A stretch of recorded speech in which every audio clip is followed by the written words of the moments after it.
এর দ্বারা শাস্ত্র বুঝিয়ে গেল বাবা, সঙ্গ যদি করতে হয় সতের সঙ্গ করো। সঙ্গ যদি করতে হয় একজন ভক্ত সঙ্গ করো। কারণ মনে রাখতে হবে বাবা, সঙ্গের জন্য অনেক কিছু নষ্ট হয়ে যাবে। তোমার ভজন সাধন তুমি যদি ঠিক ঠিক সঙ্গ না পাও, তোমার ভজন সাধনও মাটিতে মিশে যাবে। গিয়েছিল না বাবা, এখানে যারা শাস্ত্রজ্ঞানী, যারা তত্ত্বজ্ঞানী, 12 জন বৈষ্ণবের মধ্যে 10 নম্বরের বৈষ্ণব ছিল মহাভারতে পিতামহ ভীষ্ম। 12 জন মহাজনের মধ্যে তিনি একজন ছিল বৈষ্ণব, পরম বৈষ্ণব। আর সেই পরম বৈষ্ণবের দুর্গতিটা কি হলো? একটা দুটো দিন নয়, 58 দিন ওই সরসজ্জায় শয়নে ছিল।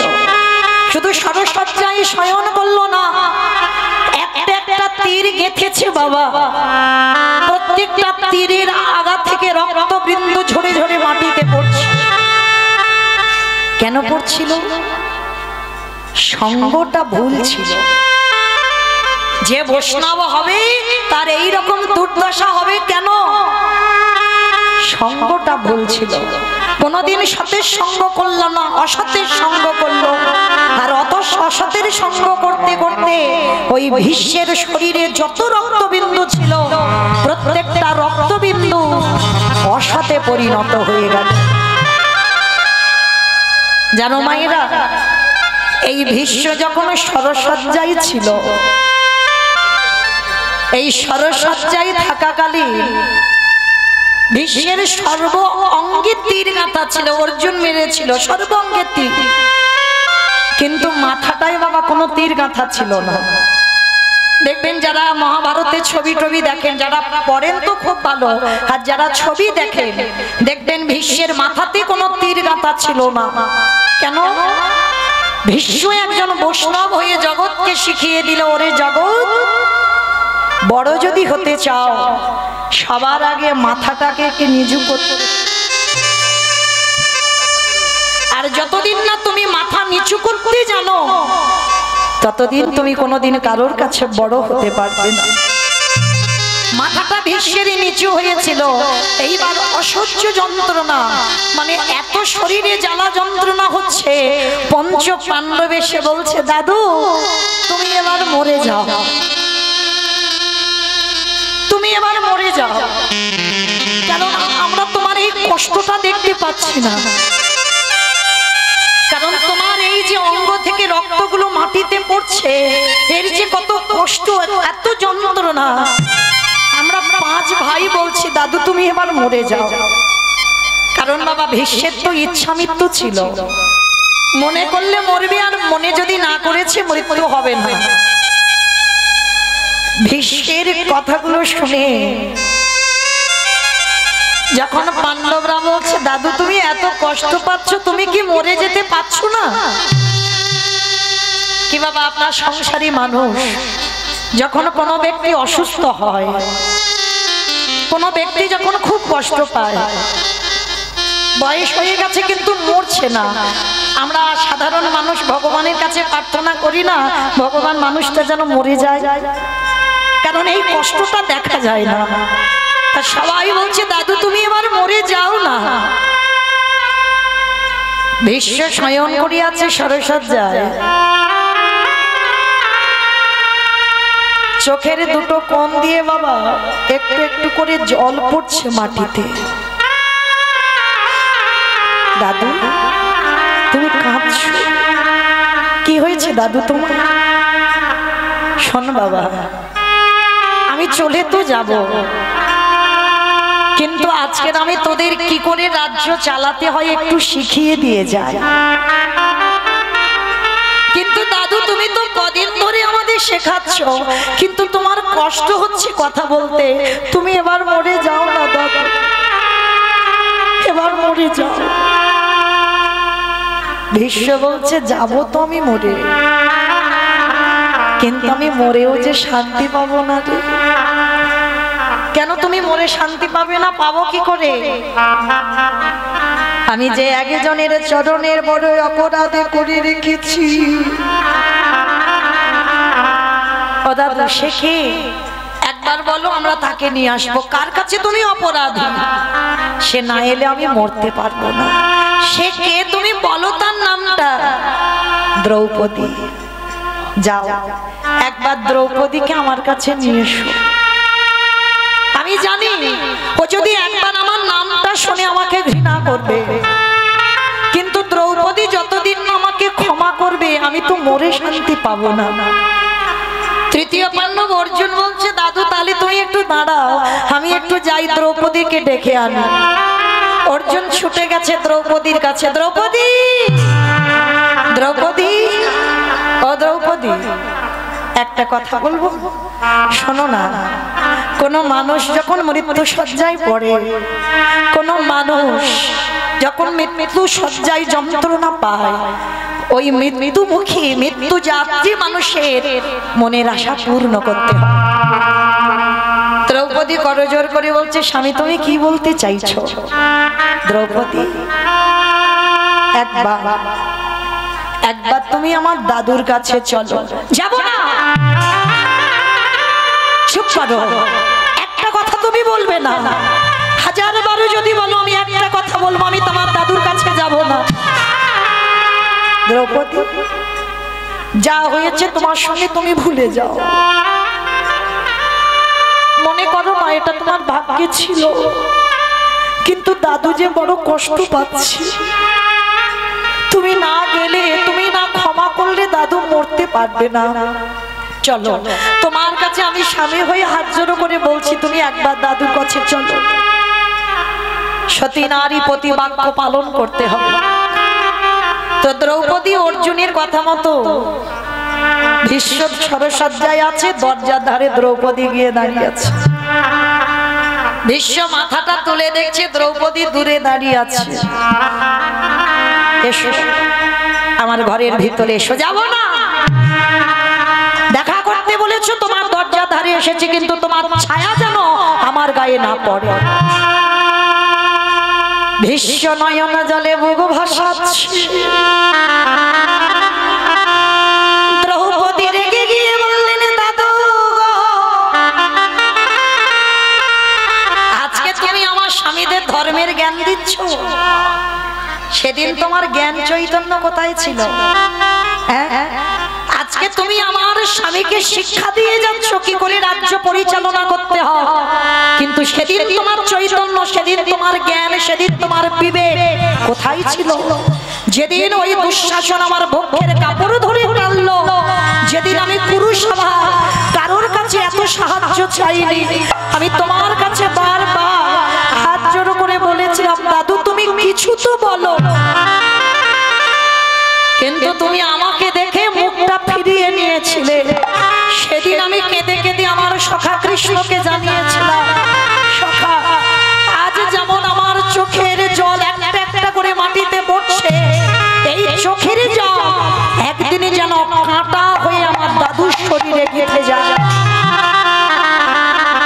কাঁদো দাদু কাঁদো। সেদিন আমিও তোমার মতো কেঁদেছিলাম, তুমি আমার দিকে ফিরে তাকাও। আচ্ছা দাদু, একটা কথা তুমি বলবে আমার? সেদিন যখন আমার অপমান হচ্ছিল তুমি দাঁড়িয়ে দাঁড়িয়ে দেখছিলে, কিছু প্রতিবাদ করোনি, তাহলে আজকে তুমি এত ভালো ভালো কথা, কি করে রাজ্য চালনা করতে হয়, কি করে ধর্মের পথে থাকতে হয়, আজকের এত ভালো ভালো কথা আমার স্বামীদের বলে যাচ্ছ কি করে? ভীষ্ম কেঁদে কেঁদে বলছে, দ্রৌপদী তুমি আমার কাছে এসো, আমি সব বলে যাব, যে সেদিন আমি কেন প্রতিবাদ করিনি আর আজকের কেন আমার মুখ থেকে সৎ কথা বার হচ্ছে। দ্রৌপদী, সেদিনে আমি অসতের সঙ্গ করতাম,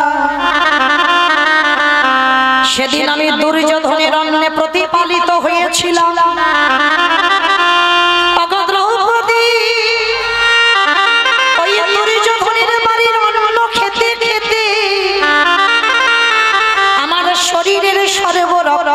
পাপী হয়ে গেল, তাহলে আমি অসতের সঙ্গ করেছিলাম, আর অসতের সঙ্গ করতে করতে আমার মুখ থেকে সৎ কথা বার হয়নি, সবসময় অসৎ কথা বাইর হতো।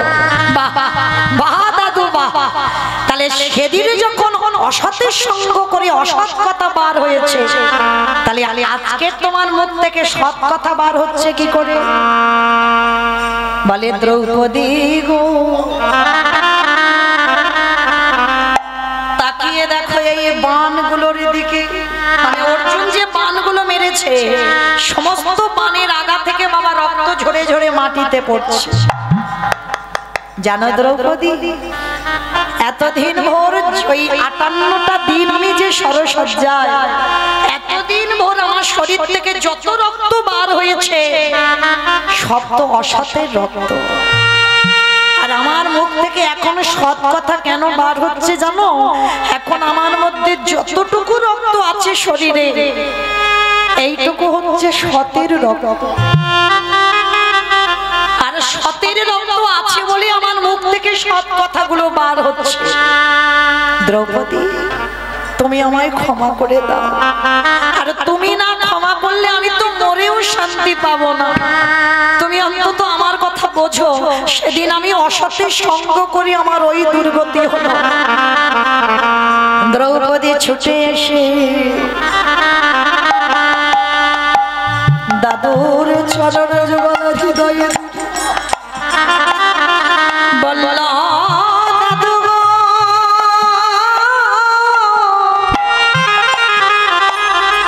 আমি তোমায় ক্ষমা করে দিলাম, এইবার তো মরে যাও। বলে মরবো তো বটে, কিন্তু আমি যার জন্য অপেক্ষা করছি সে তো এখন এলো না।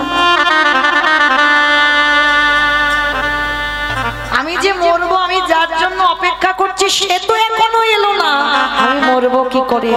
ও দাদু, আবার কাকে তুমি চাইছো? ওদিকে দেওয়ালের আড়ালে দাঁড়িয়ে দাঁড়িয়ে হাসছে ভগবান। কারণ ভীষ্মে যাওয়ার সময় হয়েছে, ভগবান আড়ালে দাঁড়িয়ে আছে। ভীষ্ম মাথাটা তুলে অনুভব করতে পেরেছে কৃষ্ণ এসেছে। বাবা, যারা প্রকৃত ভক্ত চরণ ধরেছো, গুরু চরণ ধরেছো, তোমার আশেপাশে যে ভগবান আসবে সেই সৌভাগ্য অর্জন করিনি যে সাক্ষাতে ভগবান দেখবো। ভগবান ছলনা করে ছদ্মবেশে আসবে। যদি তুমি ভক্ত হয়েছো, তুমি অনুভব করতে পারবে আমার আশেপাশে কেউ না কেউ আছে। ভীষ্ম বুঝতে পেরেছে দরজার আড়ালে কৃষ্ণ দাঁড়িয়ে আছে। কৃষ্ণ রে, আমার দরজা তো খোলাই আছে, আমার দরজা খোলা আছে, তুই বাইরে আছিস কেন? আমার ঘরের ভিতরে আয়। ভগবান নয়ন ইঙ্গিত করে বলল, ভীষ্ম দে, আমি তো সবার দরজাতে দাঁড়িয়ে থাকি। বাবা, কোন দরজা? ওই যে ইট বালি সিমেন্টে গাঁথা ঘর আর শাল কাঠের যে লোহার দরজা না, এই রক্ত মাংসে দেহি গড়া ঘর। এই ঘরে আমার আত্মা রূপী ভগবান সবার ঘরে দাঁড়ায় আছে। সবার ঘরে তো যাবে, যদি ডাকার মতো কেউ ডাকতে পারে আমার ভগবানকে থাকতে পারে যে জন।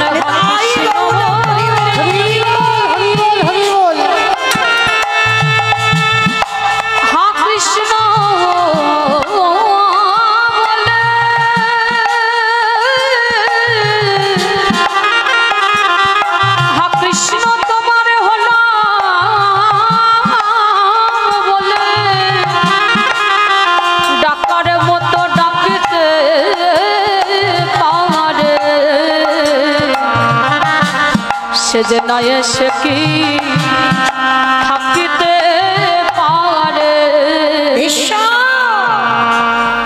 এতদিনে তুমি ডেকেছো বটে, কিন্তু তোমার ডাক সঠিক হয় না। তবে আজ যখন তোমার যাবার সময় হয়েছে, আজ আমি এসেছি তোমার দরজায়। ভীষ্ম বলল, কৃষ্ণ কেন? তুই তো প্রতিজ্ঞা করেছিলি যেদিন আমার নিদানের সময় হবে সেই দিন আমার দরজায় দাঁড়াবি। ও মায়েরা সবাইকে বলে যায়, ভগবানকে যখন ভজন করবে ভগবানকে একটাই কথা বলো, যখন তুমি এ সময় আমার কাছে আসছো না মেনে নিলাম, কিন্তু যেদিন আমার নিদানের সময় হবে সেদিনে কথা দিয়ে যা আমার দরজার ধারে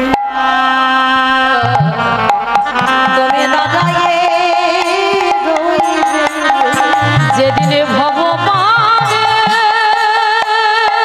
নিতাই গৌর প্রণাম। হরি বল, হরি বল, হরি বল। যেদিনে ভগবান এই খাঁচা ছেড়ে চলে যাব,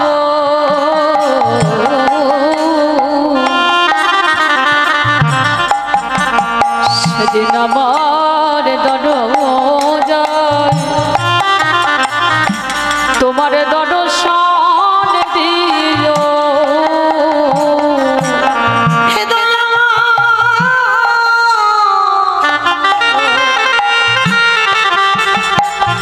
যোগে গানে যারে যোগে পায় না, জনে জগে পাই না, মনে গানে যারে মনে পায় না, মণিগণে জনে মনে পাই না, ওগো ধ্যানে গানে যারে ধ্যানে পায় না, ধানে গণে জনে ধানে পাই না, সেই অমূল্য চরণ আমার দরজায়। হে দয়াময়, আজ তোমার রূপ দর্শন করতে করতে আমার এই পাখিটা যখন দুবারে থেকে চলে যাবে, প্রভু একেবারে তুমি যুগল হয়ে হয়ে দাঁড়াও দেখি। নিতাই গৌর এই খাঁচা ছেড়ে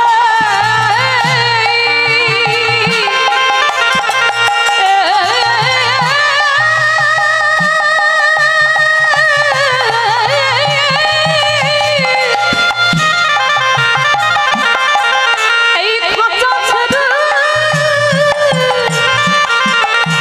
যেদিন প্রাণ পাখি চলে যাবে,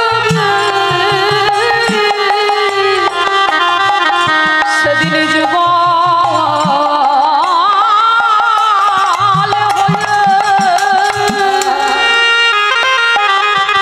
হয়ে দাঁড়াও দেখি।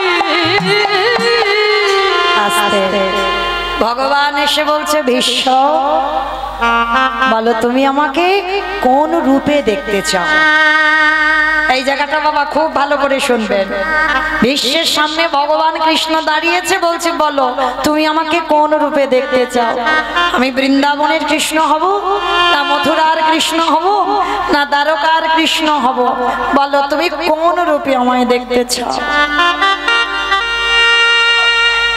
বিশ্ব করজোর করে বললেন, কৃষ্ণ দয়াময়, ওগো দয়াময়,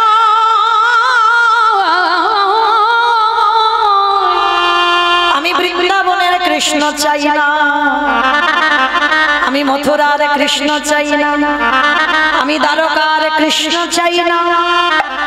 ও মা, সব থেকে আমার রূপ যদি দেখতে চাও তাহলে বৃন্দাবনের কৃষ্ণ রূপে দেখতে চাই সবাই। আর তুমি আমাকে বলছো তুমি তিনটি রূপে দেখতে চাও না, কেন? তুমি তাহলে কোন রূপে দেখবে? হে দয়াময়, রূপ যদি দেখাতে ওই অর্জুনের রথের সামনে যে তুমি সারথি হয়ে দাঁড়িয়েছো, তুমি আমাকে সেই রূপ দেখো। কেন জানো হে দয়াময়, প্রতিটা রূপে দেখেছি ভক্ত তোমার চরণে বসি, সবে রূপে দেখেছি ভক্ত তোমার পায়ের নিচে বসি, কিন্তু কুরুক্ষেত্রের মাঠে আমি নিজে চোখে দেখলাম তুমি ভক্তের চরণ তলে নিচে দাঁড়াইয়া আছো। তাহলে আমি তো জেনে গেলাম হে দয়াময়, তোমার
চরণ ধরে বসে আছে। আর যারা গীতা পড়েন বা ছবি দেখেন, মহাভারতের ছবি দেখবেন, অর্জুনের রথের সামনে ভগবান ঘোড়ার লাগাম ধরে ঢাল হয়ে দাঁড়িয়ে আছে। ভগবান নিচে দাঁড়িয়েছে আর অর্জুন উপরে দেখবেন বসে আছে। ভগবানের মাথায় কোনো ছাতা নেই, কিন্তু অর্জুনের মাথায় ছাতা আছে। ওই কুরুক্ষেত্রের মাঠে ভগবান ওই রণাঙ্গনে দেখিয়েছে, আমি ভক্তের সামনে যদি কেউ আমায় ভালোবাসার মতো বাসে, আমি তার সামনে ঢাল হয়ে দাঁড়িয়ে যাই। যত বিপদ আমি নিজে সহ্য করি, আমার ভক্ত যেন ভালো।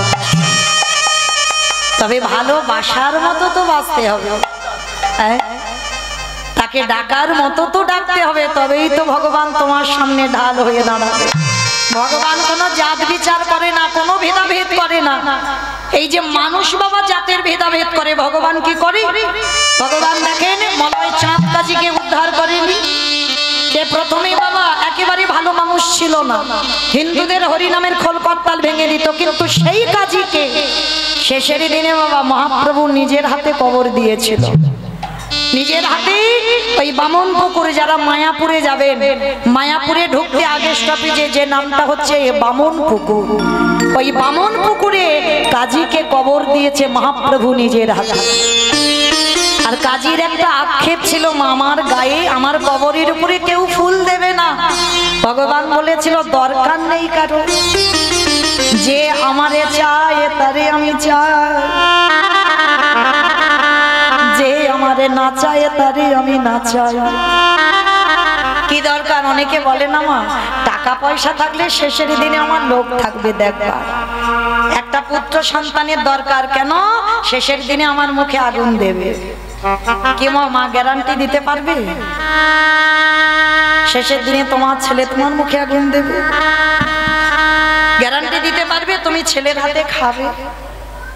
তোমার টাকা পয়সা ব্যাংকে অনেক আছে, তোমার লোক দেখবার থাকবে? যদি হতো তাহলে অগ্রদ্বীপের মাটিতে গোবিন্দ ঘোষের ওই দুর্দশা হতো না। স্ত্রী সৌদামিনী হলো, তাকে কেড়ে নিল, পুত্র গোপীনাথ এলো, তাকেও কেড়ে নিল, শেষে একাই থাকতে হলো গোবিন্দ ঘোষকে। তার টাকা ছিল না, স্ত্রী ছিল না, সন্তান ছিল না, কেউ ছিল না, এমন ভজন করলো, শেষের দিনে গোপীনাথ পুত্র হয়ে বাবাকে সেবা করলো। কি গো, আমি যদি মরে যাই আমার ছেলে 2 বছর 5 বছর বাৎসরিক করবে, কিন্তু আজও সেই গোবিন্দ ঘোষে বাৎসরিক আজও হয়। তাহলে ভালো যদি বাঁচতে হয় আমার ওই ছেলেটার চরণ ভালোবাসো, আর ভালোবাসলেই চিরে কোনো না কোনো দিন কৃষ্ণ প্রাপ্তি হবেই হবে। নিতাই গৌর প্রেমানন্দে হরি বল। তাহলে আজকের সেই সচিমা অপরাধ করেছিল বৈষ্ণব চরণে, আর অপরাধ করে সচিমার শরীরটা পাপী হয়ে গেল। আর সচিমা যখন সবকিছু শুনে নিল, মনে মনে চিন্তা করলো আমাকে অদ্বৈতের পায়ে ধরে ক্ষমা চাইতে হবে, তবেই আমি পাপ থেকে মুক্তি পাবো। অদ্বৈত আচার্য এসেছে, সচিমা একেবারে চরণ তলে দুসবে হাত দিতে যাবে, অদ্বৈত আচার্য বলছে মা এইরকম করে চরণ জড়িয়ে ধরতে যাচ্ছ কেন, কি হয়েছে? বলে অদ্বৈত আমার নিমাই বলেছে আমি তোকে দৈত্য বলে আমি মহা অপরাধ করে ফেলেছি, আমাকে ক্ষমা করে দে বাবা। অদ্বৈত বলছে শোনো মা, সন্তান যতই বড় হোক মায়ের কাছে বাবার কাছে কোনোদিন নয়, এইটা মাথায় রাখতে হবে। ছেলে যত বড় চাকরি করুক না কেন বাবা মার কাছে বড় নয়। মা তুমি হয়তো বৈষ্ণব চরণে অপরাধ করেছো, কিন্তু আমি তোমায় ক্ষমা করে দিলাম, তুমি আমায় চরণ ছুঁয়ো না। আর যেই ক্ষমা করে দিল, আমার ভগবান কি করেছে জানো? মাকে ডেকে বলছে বাবা এবার একবার বলো তো দেখি। বলি হরে কৃষ্ণ হরে কৃষ্ণ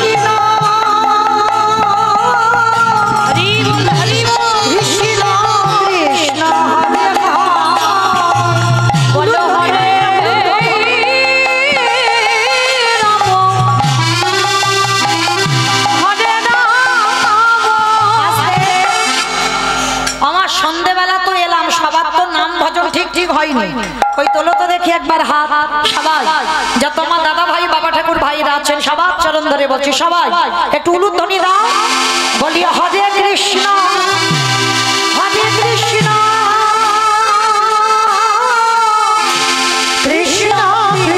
কৃষ্ণ হরি হরি বলি গায়ে গোরা জীবের তরে বলে গায়ে গোরা জীবের তরে আজি গায়ে গোরা জীবের তরে। আজকে লীলাটা শুনলে বুঝতে পারবেন মা, ভক্ত হলে আমাদের স্বভাব, আমাদের চরিত্রটা কেমন গঠন করতে হবে। একটু মন দিয়ে শুনবেন, কেমন অনেক কিছু জানতে পারবেন। সংসারী মানুষ তো আমরা, আর এই সংসারে থেকে কিন্তু কৃষ্ণ ভজন করলে সব থেকে তুমি বড় ভক্ত। কারণ কলিযুগে বাবা সংসার ধর্ম বড় ধর্ম, যার জন্য নারদ মুনি কলিযুগে শ্রীবাস হয়ে বিবাহ করলো। শুধু বিয়ে করলো নয়, একটা সন্তান জন্ম দিল যার নাম হলো কৃষ্ণদাস। তাহলে কলিযুগে সংসার করে ভরতে হবে বাবা। সত্যতীর্থার মানুষ, এদের সংসার ছিল না, দিব্যি বনে জঙ্গলে বসে তপস্যা করছে, ও তো সোজা। আর কলিযুগে সংসার করে দেখা, ছেলে বলবে আমায় দাও, বউ বলবে আমায় দাও, পরিবার বলবে আমায় দাও, আত্মীয় স্বজন সব ঠেকাতে ঠেকাতে বাবা ওইদিকে মন দেব না, তুমি কৃষ্ণ ভজন করবে। আর যে সবকিছু সামলে কৃষ্ণ ভজন করে সেই হবে কলিযুগে বড় ভক্ত। তো চলো আজকে আমরা রোহিতাসের কথা শুনবো। এই যে রোহিতাস একটা মুচি ছেলে, ছোট যাকে সমাজ ঘৃণা করে মুচি বলে, কিন্তু সেই মুচির ছেলে কিনা বৈষ্ণব সমাজে শ্রেষ্ঠ হলো। আর শুধু শ্রেষ্ঠ নয়, ভগবান তাকে আখ্যা দিয়েছে ও বৈষ্ণব সমাজে শ্রেষ্ঠ। শুধু শ্রেষ্ঠ বলল নয়, সাক্ষাতে ভগবান তাকে দর্শন দিল। কিন্তু বাবা এই রোহিতাসটা হচ্ছে টাইটেল। যেমন আমি মৌমিতা ঘোষ মণ্ডল, এটা হচ্ছে টাইটেল, নামটা কিন্তু আমার মৌমিতা, নামটা তো আর আমার ওই ঘোষ মণ্ডল নয়। এই যে রোহিতাস, এর টাইটেলটা হচ্ছে রোহিতাস, এর নাম তো আছে, এর নাম হচ্ছে বাল্মীকি রোহিতাস। এর নামটা হচ্ছে বাল্মীকি, কিন্তু নাম বলে না বাবা কেউ, সবাই ওই ছেলেটাকে রোহিতাসই বলে ডাকে, মানে টাইটেলটা যেন তার নাম হয়েছে, কিন্তু না, এর নাম হচ্ছে বাল্মীকি। তো আজকে এই যে রোহিতাস একজন বৈষ্ণব সমাজে বৈষ্ণব হলো, শুধু বৈষ্ণব হলো না বাবা, সাক্ষাতে ভগবানের কৃপা পেল। আর কৃপা পেয়েও তাহলে ভগবানের এত কাছের মানুষ হয়ে, তাহলে মা আজকের মুচির ঘরে জন্মালো কেন?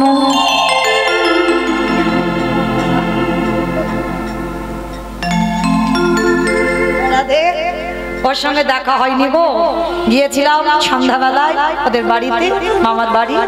যাই হোক, এটা সারদাদির মেয়ে, আশীর্বাদ করো ও যেন একদিন অনেক বড় হতে পারে। এরকম করে যেন কীর্তন আসরে দাঁড়িয়ে আপনাদের মতো সাধুগুরু বৈষ্ণব সম্মুখে যেন হরি কথা কৃষ্ণ কথা পরিবেশন করতে পারে। নিতাই গৌর প্রেমানন্দে হরি বল, হরি বল, হরি বল।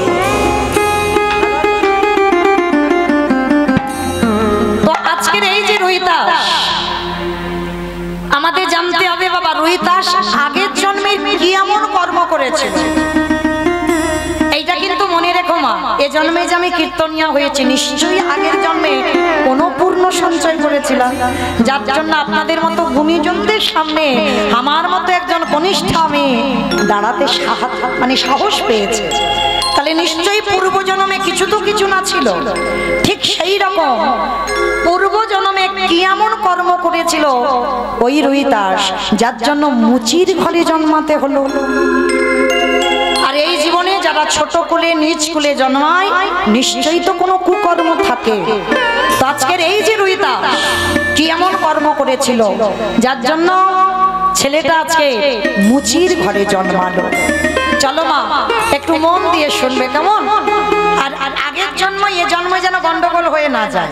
চলো তাহলে রোহিতাসে আগের জন্মের কথা জানবো, তারপরে বুঝবো ছেলেটা মুচির ঘরে জন্মালো কি করে, অপরাধটা তার কি ছিল। চলো, এই রোহিতাস আগের জন্মে মাতৃগর্ভে থাকাকালে দৈব দুর্ঘটনায় রোহিতাসের আগের জন্মে বাবার মৃত্যু হয়ে গেল। বাবার মৃত্যুর পর গ্রামের লোকজনেরা মাকে সান্ত্বনা দিল। তখন ছেলেটা মাতৃগর্ভে ছিল, 10 মাস 10 দিন পর বাবার শোক ভুলে 10 দিন পরে যখনই ওই সন্তানের জন্ম দিতে যাবে হঠাৎ দৈব দুর্ঘটনায় ওই ছোট্ট বাচ্চাটার মায়েরও মৃত্যু হয়ে গেল। গ্রামের লোকজনেরা সবাই বলে উঠলেন এই সন্তানের লক্ষণ ভালো নয়, এই সন্তান গর্ভে থাকাকালীন ওর বাবাকে খেয়ে নিল, ওই সন্তানটা যেদিন জন্ম নিতে গেল ওর মাকেও খেয়ে নিল, তাহলে ওর লক্ষণ ভালো নয়।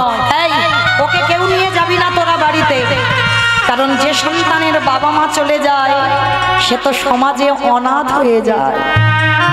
আর একদিনের বাচ্চা তার কেউ নেই, বাবা তো আগেই মরে গেছে, জন্ম দিতে গিয়ে মা চলে গেল, আত্মীয় পরিজন বন্ধু বান্ধব কেউ নেই, গ্রাম প্রতিবেশীরা কেউ ছেলেটাকে নিতে চাইছে না। কেন? বলে ওর লক্ষণ ভালো নয়, ও যার বাড়িতে যাবে তার বাড়ি সবাইকে মেরে দেবে। কিন্তু মায়ের কাজটা তো করতে হবে, একদিনের বাচ্চা। সবাই মিলে পুটলিতে করে জড়িয়ে ওই মায়ের দেহটা নিয়ে শ্মশান ঘাটে গেল।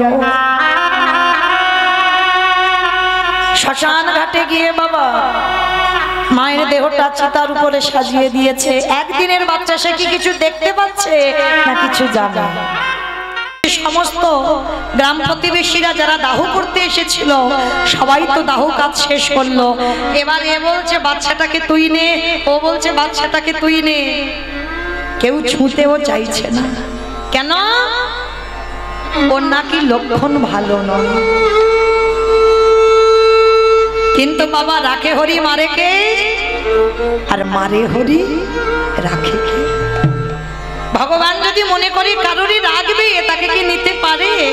আর ভগবান যদি মনে করি আমি নেব, কারোর সাধ্য নাই বাবা তুমি আগলে রাখবে। আজকে কেমন ভাগ্য দেখেন ছেলেটা, সবাই মিলে বলা বলি করছে থাকো এখানে পড়ে, কেউ যখন আমরা নিয়ে যেতে চাইছি না, ওকে রাতের অন্ধকারে শ্রীগাল কুকুরে ছিঁড়ে থাক এখানে, চল পালিয়ে যাই চল। এই হচ্ছে সমাজ। তবে মা সবাই খারাপ নয়। সমাজে যদি বাবা ভালো লোক না থাকতো, সমাজে যদি ধর্ম না থাকতো, তাহলে পৃথিবীটা কি এখনো দাঁড়িয়ে থাকতো?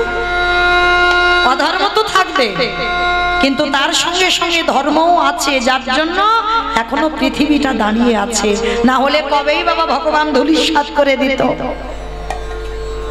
আজকের ছেলেটার ভাগ্য দেখুন কেমন, ওই শ্মশানে রেখে গ্রাম প্রতিবেশী সবাই চলে গেল। ভগবান মনে মনে চিন্তা করছে একটু ভালো করে যাচাই করে নিতে হবে না যে ও আমার ভক্ত না ও আমার নকল ভক্ত। ভক্তকে যাচাই করবার জন্য সারা রাত বৃষ্টি হচ্ছে, সারা রাত মুষলধারায় বৃষ্টি। আর ওই একদিনের বাচ্চা সারা রাত বৃষ্টিতে ভিজেছে। সারা রাত যখন বৃষ্টিতে ভিজেছে মা, গলা থেকে কোনো আওয়াজ বের হচ্ছে না কান্নার, শুধু একটা পাখির বাচ্চার মতো চিঁচি করে আওয়াজ করছে। আর ঠিক ভোরের বেলা এক বুড়ি মা ওই শ্মশানের পাশ দিয়ে যাচ্ছে। যেতে যেতে ওই কান্নাটা শুনতে পেয়ে আরে মনে হচ্ছে শ্মশানে কেউ কাঁদছে না, কিন্তু এত ভোরের বেলা কে কাঁদে? ছুটে গেল বুড়িমা, আর গিয়ে দেখছে বাবা একটা পুটলিতে জোড়ানো ছোট্ট একটা শিশু বালক। ওই ছোট্ট শিশু সন্তানটাকে কোলে তুলে নিয়ে বলছে প্রভু ভালোই হয়েছে, আমারও কেউ নেই আর এরও কেউ নেই। তাহলে এরও কেউ নেই, আমারও যখন কেউ নেই, আজকে থেকে ওকে আমি আমার কাছে রাখবো। লক্ষ্য করবেন মা, কোথাকার সন্তান কোথায় গিয়ে দাঁড়াবে। ওই বুড়িমা নিয়ে গেল, আর বুড়িমা নিয়ে গিয়ে সারাদিন ওই মাধুকুরি করে যা পায় সেগুলো বিক্রি করে ওই বাচ্চাটার জন্য দুগ্ধ কিনে আনে। কত রাত ওই বুড়িমা নিজে খায় না, ওই সন্তানটাকে খাওয়ায়। আজকের খাওয়াতে খাওয়াতে ছেলেটার বয়স হলো 5 বছর। আর ওই 5 বছরের ছেলেটার অন্য কিছু খেলা নেই বাবা, ওর শুধু একটাই খেলা। কি খেলা জানো? রাধা কৃষ্ণ সেবিব জীবনে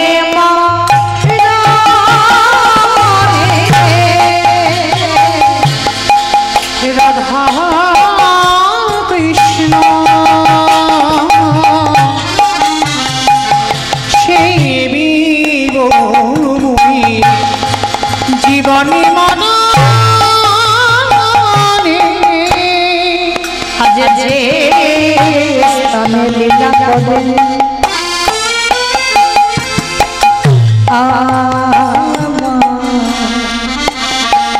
যুগল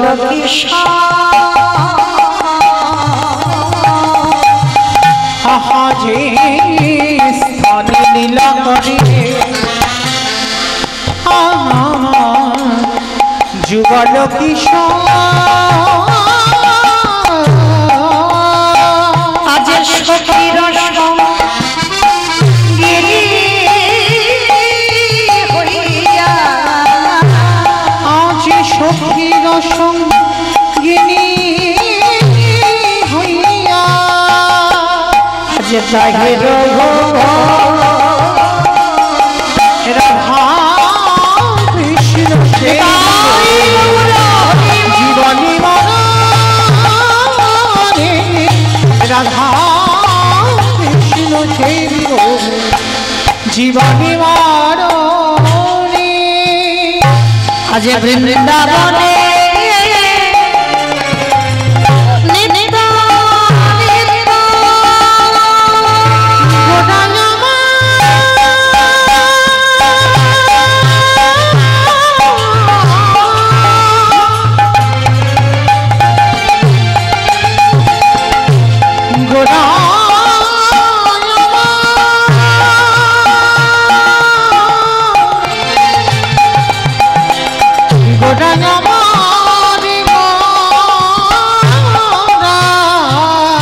আজ বৃন্দাবনে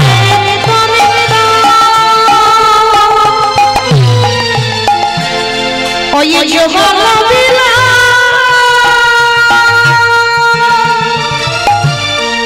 পারিল না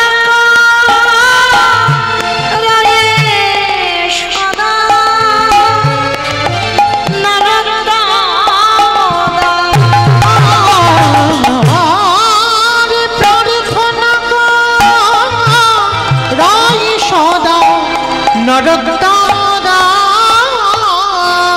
বলি ওই চরণে আমি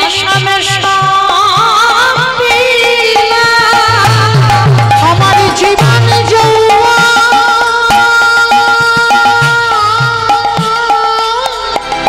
কুলশীল ওই চরণে সবে সবিরা বলি আমার বলতে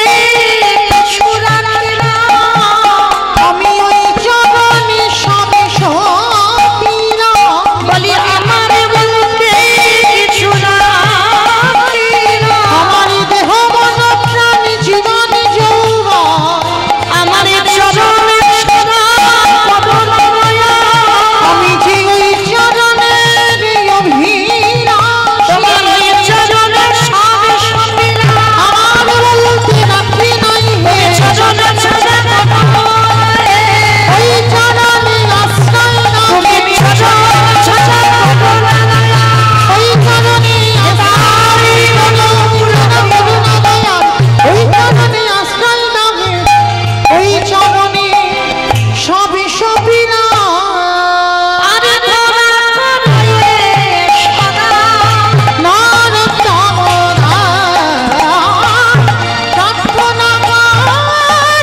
সদা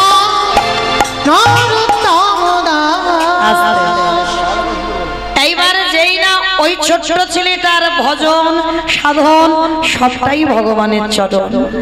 প্রথমে বাবাকে কেড়ে নিল, দ্বিতীয়বারে মাকে কেড়ে নিল, এইবার তৃতীয়বার যে বুড়িমা মানুষ করছে সেই বুড়িমাকে 3 দিনের জ্বরে ওই বুড়িমারও মৃত্যু হয়ে গেছে। একাকী করে দিল ছেলেটাকে। যার বাড়িতে খিদের জন্য একটু যায় সে দূর দূর করে তাড়িয়ে দেয়, দূর হয়ে যায়। বাবা মাকে খেলিয়ে যে বুড়ি মা মানুষ করছে তাকেও তুই খেলি, আবার আমাদের বাড়িতে এসেছিস খাবার জন্য, কেউ তোকে খেতে দেব না। সবাই দূর দূর করে তাড়িয়ে দিচ্ছে। একটা গাছের তলায় বসে বসে কাঁদে আর বলে, কৃষ্ণ আমি একবার যদি জানতাম তোকে ভালোবাসলে এত কষ্ট পেতে হয়, তোকে ভালোবাসলে এত জ্বালা যন্ত্রণা পেতে হয়, আমি এ জীবনে তোকে ভালোবাসতাম না। আমি তো বুঝতে পারিনি প্রভু যে তোমায় ভালোবাসলে এত জীবনে কষ্ট আসবে। 3 দিন হয়ে গেল ছেলেটা কিছু খাচ্ছে না, কেউ কিছু দিচ্ছে না। আর যখন 3 দিন কিছু খেতে পেল না, ওদিকে ভগবানেরও বড় খিদে, কষ্ট পাচ্ছে। কেন গো? এই কজন ভক্তের মধ্যে বাবা যারা দাঁড়িয়ে আছো, বসে আছো, আমি কীর্তনিয়া সম্প্রদায়, এই কজনের মধ্যে বাবা এমন এমন ভক্ত আছে যে সেবা দিলে তবে আমার ভগবানের সেবা হয়, আর যে সেবা না দিলে আমার ভগবান উপবাসে থেকে যায়। 3 দিন ওই ছোট্ট ছেলেটা কিছু খাচ্ছে না, ভগবানকে কিছু দিচ্ছে না, আর ওদিকে আমার ভগবানেরও কিছু খাওয়া হচ্ছে না। ভগবান মনে মনে চিন্তা করলো, দাঁড়াও একবার গিয়ে দেখি তো ভক্ত যে বড় কষ্ট পাচ্ছে। যাই একবার ভক্তের কাছে গিয়ে একটু সান্ত্বনা তো দিয়ে আসি। ভগবান একটা বৃদ্ধ বৈষ্ণবের রূপ ধারণ করেছে, কারণ মনে রাখতে হবে মা, আমরা সেই সৌভাগ্য অর্জন করিনি যে ভগবান সাক্ষাৎ এসে দেখা দেবে। ভগবান ছদ্মবেশে আসে, আর যে রূপ এসে দাঁড়াবে, যে রূপে তুমি দেখলে ঘৃণা বোধ করবে। ওই জন্য ভগবান বলছে আগে মানুষ হয়ে মানুষকে ভালোবাসতেছে, মানুষকে কোনোদিন ঘৃণা করতে নেই বাবা। মানুষের কর্মটাকে ঘৃণা করো, অনেক ঘৃণ্য কর্ম আছে, কর্মটাকে ঘৃণা করো, কিন্তু কোনো মানুষকে ঘৃণা করো না। তো আজকে ছোট্ট ছেলেটার গতি দেখো কেমন, বসে বসে গাছতলায় কাঁদছে, আর খিদের জ্বালায় সবার বাড়িতে গেছে বলে মেরে সবাই তাড়িয়ে দিয়েছে। অঙ্গ থেকে রক্ত ঝরে ঝরে পড়ছে, আর এদিকে ভগবান আমার একটা বৃদ্ধ বৈষ্ণবের রূপ ধরে গেছে। এই এই ছেলে, এদিকে আয়। কে গো তুমি? কোনদিন তো তোমায় আমি এখানে দেখিনি, কে তুমি? এইরকম বসে বসে গাছের তলায় কাঁদছিস কেন? আর কে তোকে এমন করে মেরেছে? তোর সর্বঙ্গ দিয়ে রক্ত ঝরে ঝরে পড়ছে, তাদেরকে হৃদয়ে মায়া দয়া নেই, তোকে এত মারা মেরেছে। তা যাক, ভগবান বৈষ্ণব সেজে বলছে, এই ছেলে আমায় দুটো খেতে দিবি বাবা? 3 দিন হয়ে গেল ঘুরে বেড়াচ্ছি, কেউ আমায় খেতে দেয়নি, আমায় একটু খেতে দিবি? হায় রে, যার আছে ভগবান তার কাছে যায় না, আর যার কিছু নেই ভগবান তার কাছে গিয়ে হাত পেতে ধরা। কারণ বাবা যার আছে তো সে দেয় না, ভগবান যাবে কি করে? আর যার কিছু নেই সে দেওয়ার জন্য কাঁদে। আজকের এসে দাঁড়িয়েছে ভগবান অতিথি রূপে, দেনা বাবা কিছু খেতে। হ্যাঁ গো, তুমি আমার কাছে চাইছো? তুমি জানো তোমাকে দেওয়ার মতো আমার কাছে কি আছে? আমার জন্মের আগে আমার বাবাকে খেয়েছি, জন্ম দিতে গিয়ে আমার মাকেও আমি খেয়ে নিলাম, যে বুড়ি মা মানুষ করলো তাকেও খেয়ে নিলাম, আর যার বাড়িতে যাই সে দূর দূর করে তাড়িয়ে দেয়, বলে আমার লক্ষণ ভালো নয়। আর যার বাড়িতে যাব তার বাড়ি নাকি ধ্বংস হয়ে যাবে। ওই জন্য সবাই মিলে মেরে আমায় বাড়ি থেকে বের করে দিয়েছে। আমি তোমায় কি দেব বলো, আমার কাছে তো কিচ্ছু নেই। ভগবানের চোখে এলো জল। এরকম ভক্ত আছে।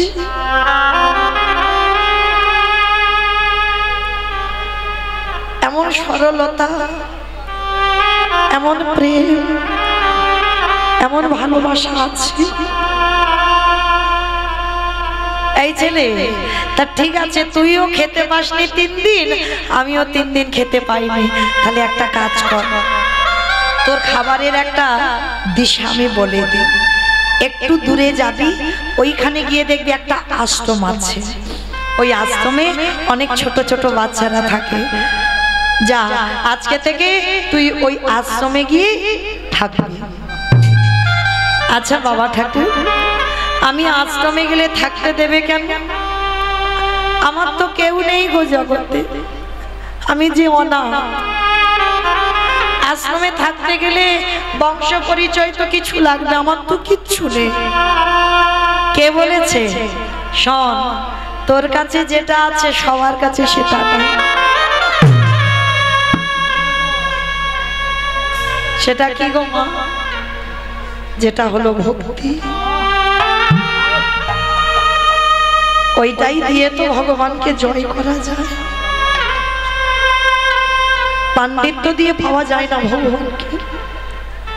পাণ্ডিত্য দিয়ে যদি পাওয়া যেত বাবা, তাহলে নিমাই নবদ্বীপের মাটিতে পণ্ডিত হয়েও সবকিছু ত্যাগ করে সন্ন্যাস হতো না। নিমাই যখন দেখলো আমার মধ্যে পাণ্ডিত্য এসেছে কিন্তু আমার মধ্যে ভক্তি নেই, পাণ্ডিত্য এলেই বাবা হৃদয়ে একটু অহংকারের দানা বাঁধবে। ওই জন্য পাণ্ডিত্য থাকলে ভজন হবে না, পাণ্ডিত্য এলেই তোমার ভক্তি চলে যাবে। যার জন্য নিমাই যখন বুঝতে পেরেছিল বাবা সবকিছু পাণ্ডিত্য ত্যাগ করে দিয়ে সব ছেড়ে দিয়ে চলে গেল। হা কৃষ্ণ, প্রাণ কৃষ্ণ বলে কেঁদে বেড়াল। তা আজকে ছেলেটাকে বুঝিয়ে দিয়ে ভগবান কিছুক্ষণ পরে অন্তর্ধান হয়ে চলে গেল। আর ওই ছোট ছেলে ছুটতে ছুটতে গিয়ে ওই আশ্রমটা ছিল গুরু রামানন্দ ঠাকুরের আশ্রম। আর একেবারে রামানন্দের চরণে পড়ে একেবারে আছাড় খেয়ে পড়ে ডাকলো, গুরুদেব। আয় আয়, কে তুই? আমার পা দুটো জড়িয়ে ধরে কাঁদছিস কেন? নাম কি? থাকিস কোথায়? বাবা মাকে? বাড়ি কোথায়? অনেক প্রশ্ন। ছোট্ট ছেলেটার একটাই উত্তর, আমি অনাথ, আমার কেউ নেই।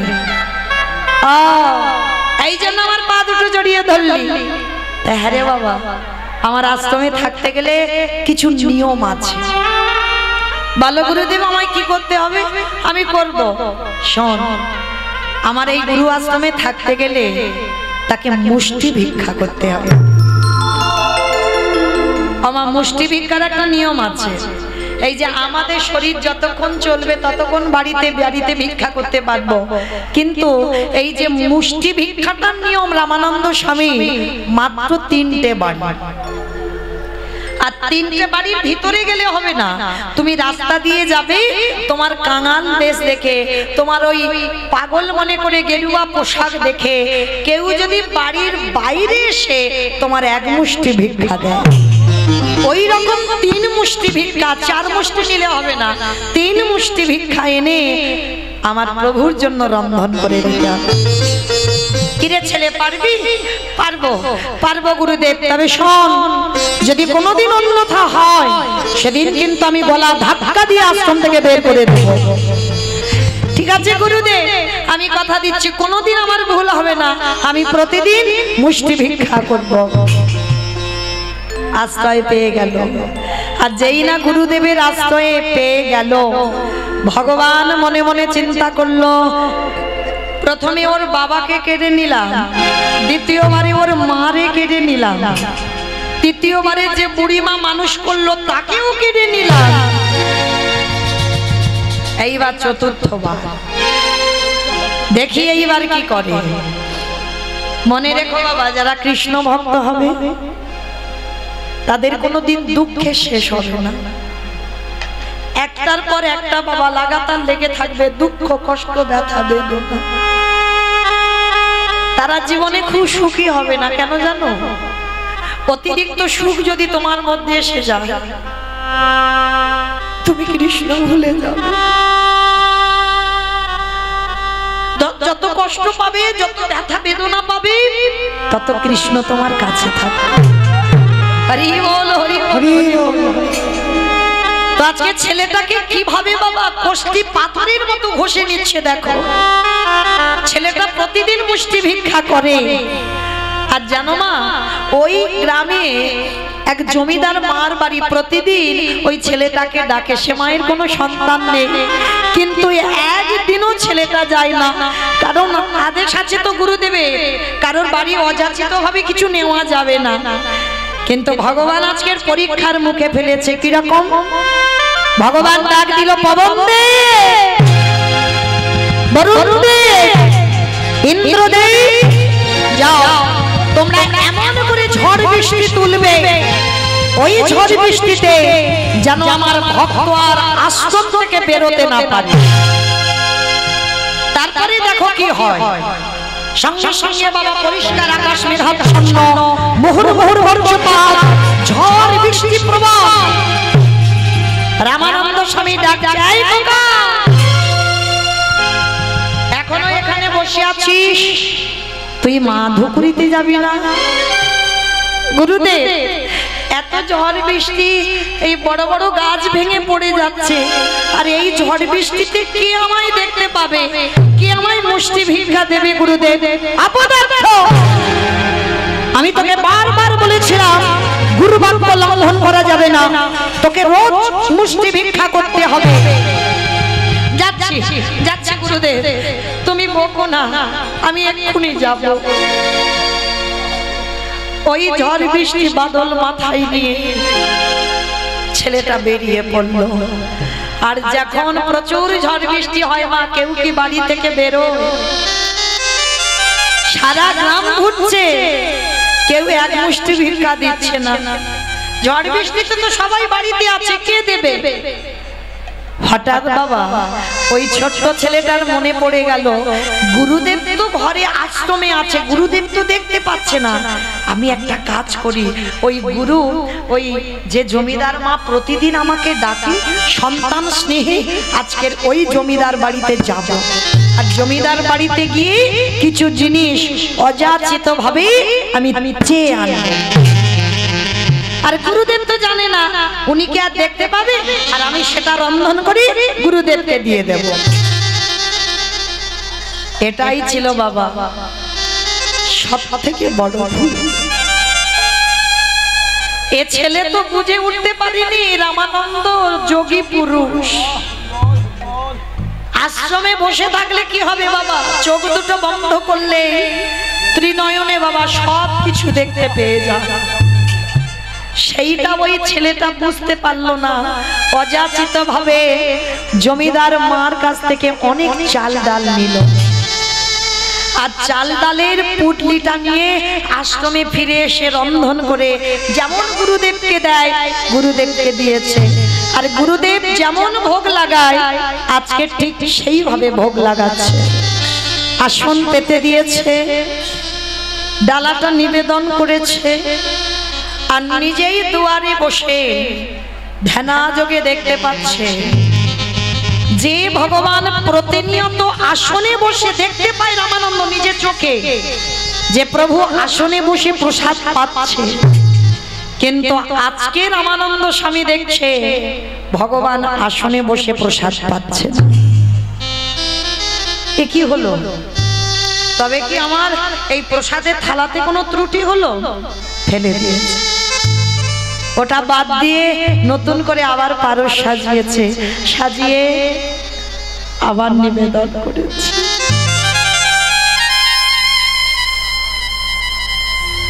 দাদা যোগে দেখছি ভগবান আসলে বসছে। দৈব মনে করলো রামানন্দ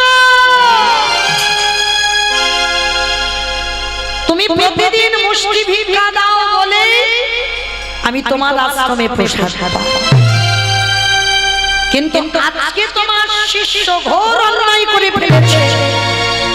আজকে তোমার শিষ্য অযাচিত ভাবে লোকের বাড়ি থেকে হাত পেতে চেয়েছে, আর এই লোকের বাড়িতে হাত পেতে চেয়ে যে আমার সেবা দেয়, আমি সে প্রসাদ তো কোনোদিন গ্রহণ করি না। শোনো রামানন্দ, তুমি মুষ্টি ভিক্ষা দাও বলে আমি তোমার আশ্রমে প্রসাদ পাই, আর আজকে থেকে আমি তোমায় বলে রাখলাম, আজকের পর থেকে কোনোদিন তোমার এই আশ্রমে আমি প্রসাদ পাবো না, পাবো না, পাবো না। গুরুদেব রাগান্বিত হয়ে ছেলেটাকে ডাক দিয়েছে, এদিকে আয়, আগে শিগগিরই এদিকে আয়। সত্যি করে বল, তুই মুষ্টি ভিক্ষায় গিয়েছিলিস? বাবা, যারা দেখবেন ছোট বাচ্চা, তারা মিথ্যা কথাটা আগে বলে না, সত্যিটা আগে বলে ফেলবে, তারপরে মিথ্যা বলবে। যেই না গুরুদেব চেপে ধরেছে, শিষ্য এসে বলছে, গুরুদেব, গুরুদেব জানো আজকের এই ঝড় বৃষ্টিতে আমি তো কোথাও যেতে পারিনি, কেউ তো আমায় দেখতে পাইনি। আর জানো গুরুদেব, আমি এক জমিদার বাড়িতে গিয়েছিলাম, আর সেই জমিদার মা আমাকে অনেক ভিক্ষা দিয়েছে। জানো গুরুদেব, আমাকে আর এক সপ্তাহ ভিক্ষায় যদি না যায়, আমাদের আশ্রমে কোনো অসুবিধা হবে না। অপদার্থ, তোর এত বড় স্পর্ধা, তুই গুরু বাক্য লঙ্ঘন করলি। আমি তোকে বলেছিলাম আমার আশ্রমে সেবা দিতে গেলে মুষ্টি ভিক্ষা লাগবে, তুই ভুলে গেলি আমি যোগী পুরুষ, আমি মুষ্টি ভিক্ষা দিয়ে সেবা দিই বলে প্রভু সেবা পাই। আজকে তোর মতো শিষ্যের জন্য আমার ভজন নষ্ট হয়ে গেল, তোর মতো শিষ্যের জন্য আমার প্রভু আর আশ্রমে প্রসাদ পাবে না। বেরিয়ে যা, এক্ষুনি আমার এই আশ্রম থেকে দূর হয়ে যাবে। চরণটা গুরুদেবের জড়িয়ে ধরেছে। গুরুদেব, গুরুদেব আমাকে মারো, আমাকে মারতে মারতে তুমি মেরে ফেলে দাও, কিন্তু তুমি চরণ ছাড়া করো না, পাটা ছেড়ে দে, পাটা ছেড়ে দে বলছি, পাটা ছেড়ে দে। মানল সজোরে একটা শিষ্যের পিঠে লাথি।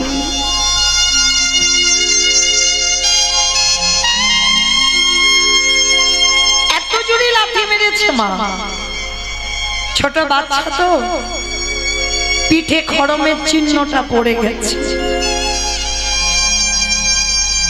কত জোরে লাথি মারলে তবে মা খড়মের চিহ্ন পড়ে বলো তো? তবু পা ছাড়ছে না। গুরুদেব, তুমি আমায় মারো, আমায় মারতে মারতে তুমি মেরে ফেলে দাও, এই আশ্রমে আমি প্রাণ হারাবো, কিন্তু তোমার চরণ ছাড়া করো না, কারণ আমি জানি গুরু চরণ বিনা ভজন হবে না। কিন্তু বাবা, কৃষ্ণ রুষ্ট হলে গুরু রাখিতে পারে, গুরু রুষ্ট হলে কৃষ্ণ রাখিতে না। যদি কোনো শিষ্যের উপরে গুরু রুষ্ট হয়ে যায়, তার ভজন সব শেষ। গুরুদেব লাথি মেরেছে, ওটা আশীর্বাদ ভেবে নিয়েছে, পা দুটো জড়িয়ে ধরেছে, আমাকে মেরো না, কিন্তু আমাকে তাড়িয়ে দিও না, যেটা বলবে আমি করবো, কিন্তু তাড়িয়ে দিও না। গুরুদেব, তোমার চরণ বিনা আমার কেউ নেই। তবে রে, এত করে লাথি মারলাম তবু যাচ্ছিস না, তবু আমার পা দুটো জড়িয়ে ধরে আছিস। এমন শিষ্যের মুখ দেখাও মহাপাপ। তোর মতো শিষ্যের জন্য আমার ভজন নষ্ট হয়ে গেল। পা যখন এখনো ছাড়ছিস না, আমি এই মুহূর্তে তোকে অভিশাপ দিলাম, গুরু বাক্য অমান্য করার অপরাধে তোকে এর পরের জন্মে যেতে হবে একটা মুচির কুলে। যেই না বলেছে মুচির কোলে, শুধু মুচির কোলে যাবি না, এই মুহূর্তে আমি তোকে অভিশাপ দিলাম, তোর আজকে সারা দিনের মধ্যে তোর জন্ম হয়ে যাক সে না না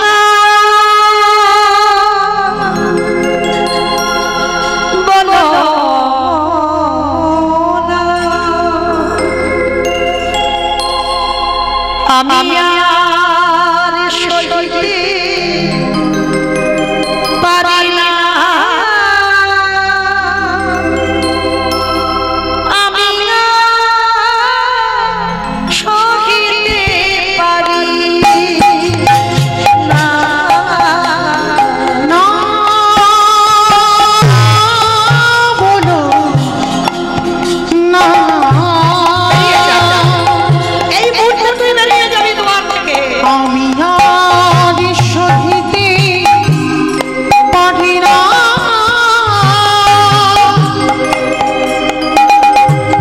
আমি আর সহিতে পারি না না বলো না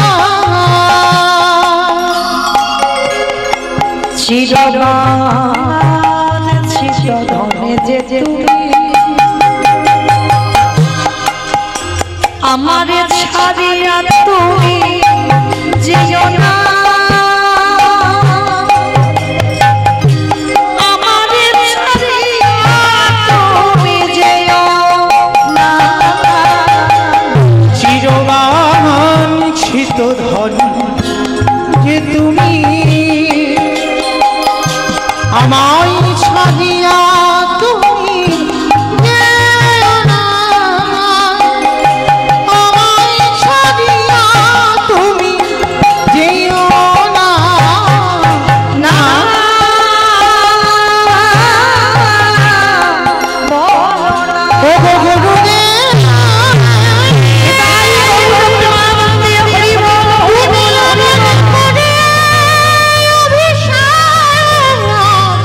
দিও না আমি যে শহীদে পারিব না কি অভিশাপ দিল শুধু লাথি মারলো না তোর জন্ম হবে মুচির কুলে আজকে 24 ঘন্টার মধ্যে তোর জীবন হবে শেষ এতক্ষণ যে ছেলেটা চরণ ধরে কাঁদছিল পাটা ছেড়ে দিয়েছে ঠিক করেছ গুরুদেব তুই ঠিক করেছ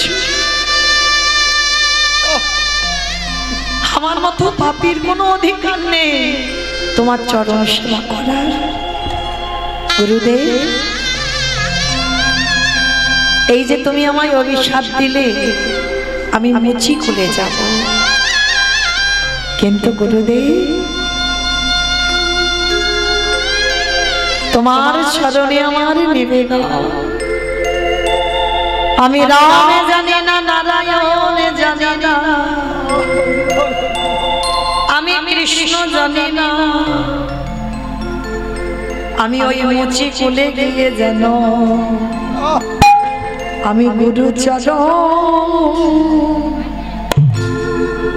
চরণ ভুলে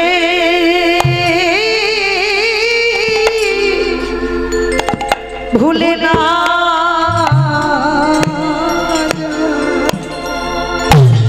আমি যে চরণে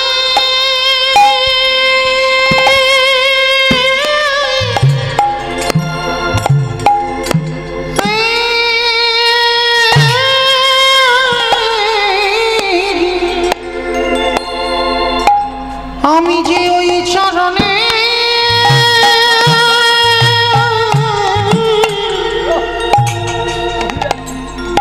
বড়ই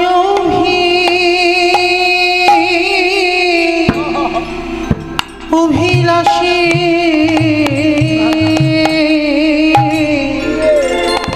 ও গো গুরুদেব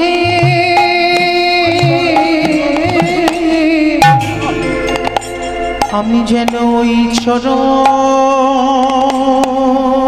যেন কোনোদিনও ভুলে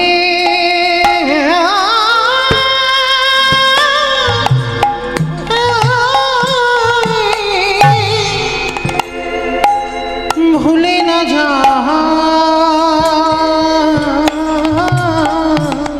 ওগো দয়াল গুরুদেব, নদীর ঘাটে নৌকা যদি নানা বাঁধা থাকে, যদি গুরু রূপে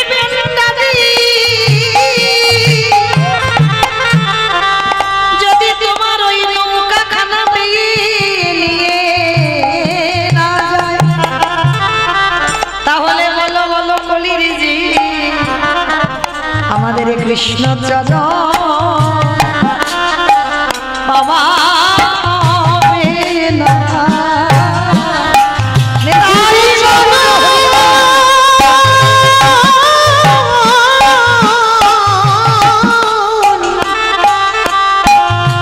এবারে গুরু চরণ আশ্রয় না করিলে আমাদের কৃষ্ণ চরণ পাওয়া হবে না। আজকে ছেলেটাকে এত কথা বলছে, মারলো, মুচির কোলে জন্ম দিল, বললো আজকেই তোর মৃত্যু হয়ে যাবে, তবু বলছে গুরুদেব আমি উচ্চ কোলে যাই আর নিচে কোলে যাই, আমি যে কোলে যাই না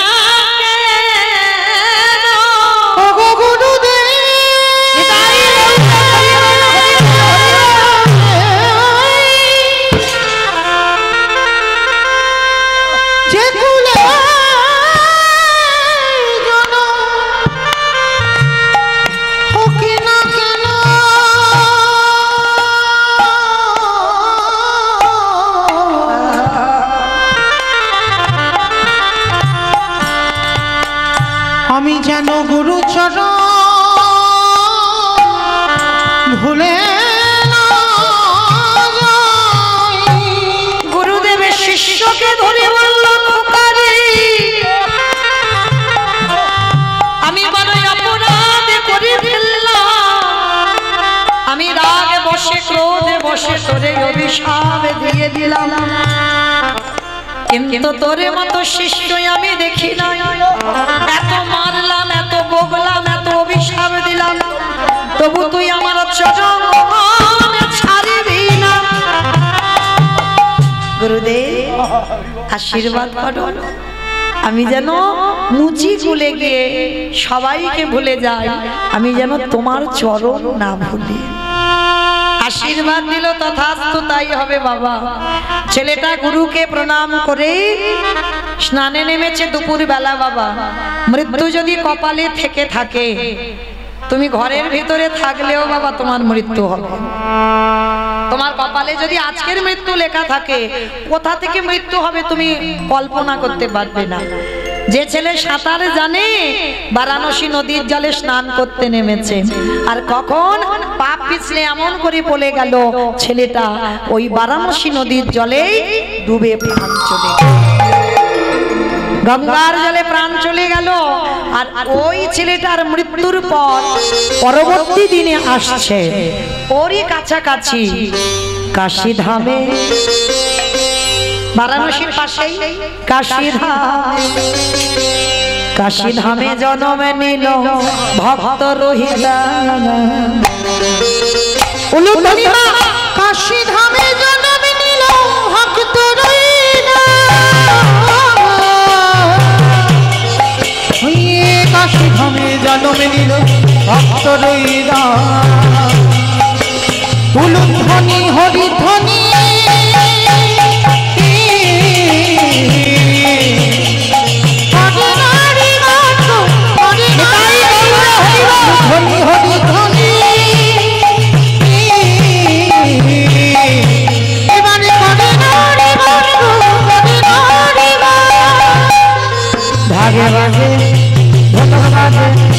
ভাগে বাজে ঢোলক বাজে মা বলে দিব